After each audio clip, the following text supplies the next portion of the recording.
Every year, between September and February, over 64% of Americans will spend their Sundays and Monday nights, and sometimes Thursdays, participating in a National Football League or NFL game. This group of over 192 million people may participate as fans, players, coaches, or they may be employed in one of the many other jobs that have been created as a result of the NFL. These games are major events that happen across the country on a weekly basis, creating employment and entertainment for millions.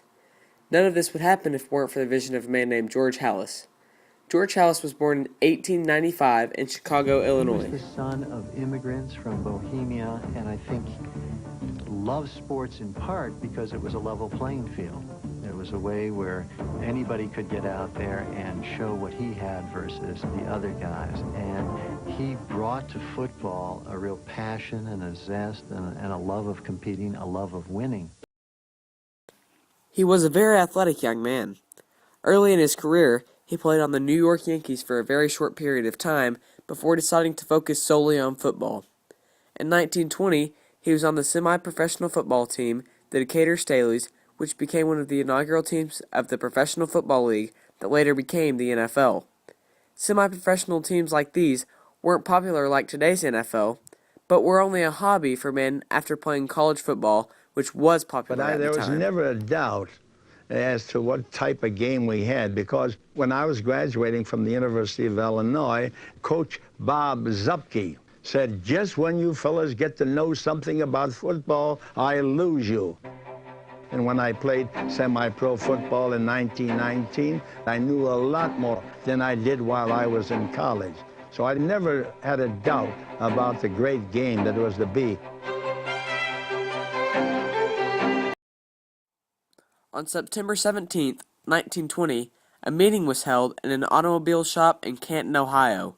The men in attendance had a purpose of professionalizing the sport of American football. Yes, this meeting in Canton on September 17th was held in the Hupmobile showroom in his automobile agency. And of course, there weren't enough chairs for everybody, so we sat around on the running boards of the Hupmobile cars. And in order to join this group, you had to put up $100 for a franchise. I think it's worth a little more than that now. This meeting is now legendary and credited with forming what is now the National Football League. Years later, this meeting, its location, and its significance would help the residents of Canton bring the Pro Football Hall of Fame to their city. Halas's team, the Decatur Staleys, became one of the inaugural teams of the American Professional Football Association that changed their name to the National Football League in 1922. When given control of the Decatur Staleys, Halas thought the team would bring in more money if they moved the team to Chicago. The team did move to Chicago, thanks to Halas. The Chicago Cubs allowed the football team to play at Wrigley Field, so Halas decided to thank them by naming the team after the Cubs, the Chicago Bears. One of the many innovative things Halas did to help the fledgling league was to get people to the games. He is the one that had the foresight to turn semi-pro football into a league. Old-timers would tell me of the days when Halas, the coach, owner of the Chicago Bears, would write his press releases and come up to the newspaper offices begging for a couple of paragraphs saying that the Bears were playing on Sunday, and here's some tickets, bring your family. Few families were interested. Halas changed all that in 1925. When he signed All-American halfback Red Grange to star in a barnstorming tour of 17 cities in 66 days. When the tour was over, the NFL had gained legitimacy. For a period of time, George was both the player and coach of the Bears. George, when I met him, was his own press agent for the Bears. He did his own coaching. He played right end. He signed the players. He did his own scouting. He ran the concessions. He was the guy that looked out for the police and everything at Wrigley Field. He was a one-man gang. There would be no football league today had it not been for George Halas. There's no doubt about it. With all he is known for in the creation of professional football, George Halas was also known as a fierce competitor, attempting to win in every situation. When Halas did stop playing, that didn't mean he wouldn't get involved in the games. He would run out and yell at the referees or throw something on the ground and stomp on it in My anger. wife says, "What's that old man doing down on the 5-yard line there? Isn't that against the rules? Why don't they penalize him?" And I said, "We wouldn't be sitting here watching this game if it wasn't for that old man." The thing that really annoyed me as a competitor when you went to Wrigley Field was that Hallis actually sells seats on our bench to patrons of the Bears, and the rope would be right behind you, and the fans would be standing directly behind you with the obscenities in your ear while you're trying to hear what's going on and play a football. Red-headed son of a bugger up in the behind the ivy fence, and he used to get on me something terrible. You know, "Hey, fatso, when are you going to retire? You're an old man." I said, "I'll get you, you little red-headed son of a bugger." You know? Besides revolutionizing America with his instrumental role in creating the NFL, he also changed the way the game of football was coached.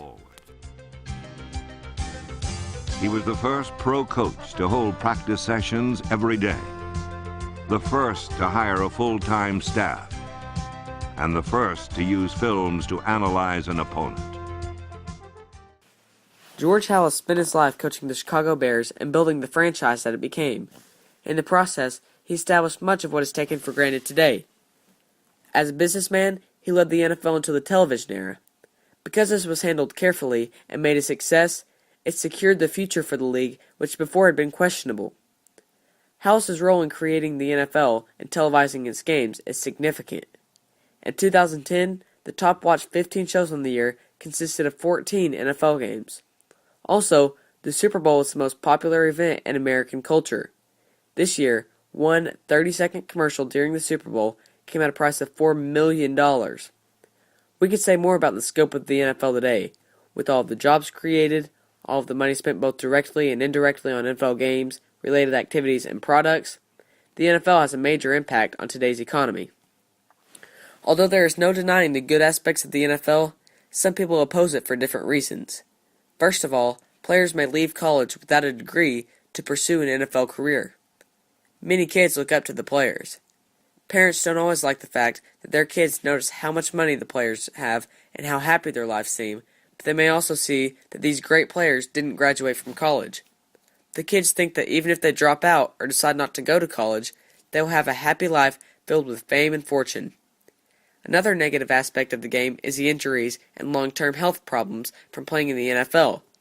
There have been NFL veterans who have committed suicide because of the brain trauma that they received when they played. As of August 2012, over 3,000 players have been involved in lawsuits against the NFL and the helmet manufacturer over head injuries. However, despite the negatives, the NFL is obviously popular and, as mentioned, has a tremendous impact on the U.S. economy. Each NFL team creates many jobs. 53 players on each roster, 18 or more coaches per team, stadium staff and cleanup, referees, commentators, cameramen, and more. This is just for one team. Multiply that by 32 teams and add in all of the sponsorships and league employees. Imagine the dollars spent in a host city on game day in restaurants and hotels. Special groceries are purchased to watch the games across the country. Licensed apparel brings in millions.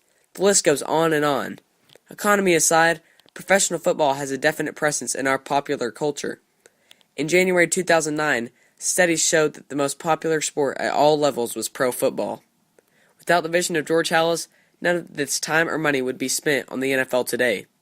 Many people don't realize it, but George Halas continues to have an effect on America's culture and economy. And you can't help but like George Halas. I love George Halas. He left his love in the men he touched. He left his spirit in the game he loved. Just being a part of the growth of the National Football League, that to me is the greatest thrill or event in my life.